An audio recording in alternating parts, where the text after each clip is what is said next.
श्री सच्चिदानंद सद्गुरु साईनाथ महाराज की जय। मित्रांनो, आज आपण निघालो आहे शिर्डीला। आम्ही दादर येथून दादर साईनगर एक्सप्रेस जी रात्री 11:55ला सुटते ती पकडली आणि ती सकाळी एक्झॅक्ट 8:45ला आपल्याला साईनगर शिर्डीला उतरवते। स्टेशनच्या बाहेर साईबाबा ट्रस्टतर्फे मोफत बस सेवा आहे किंवा आपण रिक्षाही करू शकता। परंतु आमच्याकडे सामान जास्त असल्यामुळे आम्ही प्रायव्हेट रिक्षा करून पोचलो साईबाबा भक्त निवासमध्ये। त्याचं बुकिंग आम्ही आधीच केलं होतं। रूमचे रेट मी व्हिडिओमध्ये मेन्शन केले आहे। रूम अगदी स्वच्छ आणि प्रशस्त होता। बाल्कनीतून व्ह्यू तर खूपच भारी होता।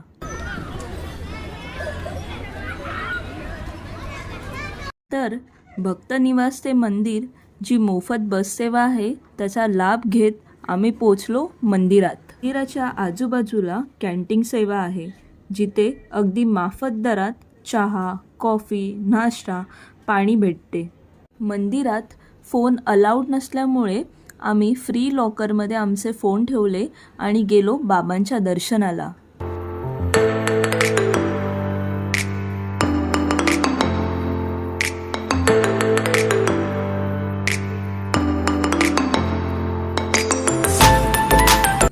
द्वारकामाई अशी जागा जिथे बाबांनी खूप वेळ व्यतीत केला आहे।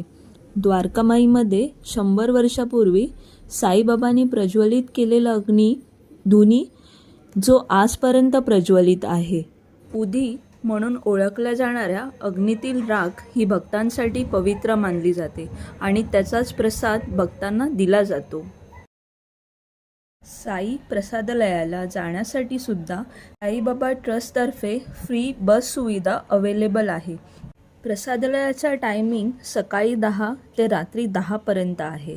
एंटर केल्यावर तिकीट काउंटर आहे, पण सध्या फ्री जेवणाचे कूपन हे बाबांचे दर्शन करून आल्यानंतर बाहेर दिले जाते।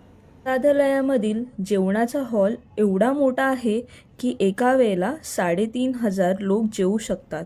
दिवसभरात 50,000 लोक साई प्रसादाचा आस्वाद घेतात। प्रसादालयाच्या रूफटॉपवर 73 सोलार पॅनल आहेत। यांचाच वापर करून येथे जेवण बनवले जाते।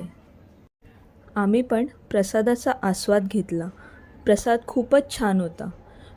नंतर आम्ही केली घरच्यांसाठी शॉपिंग। कसा वाटला माझा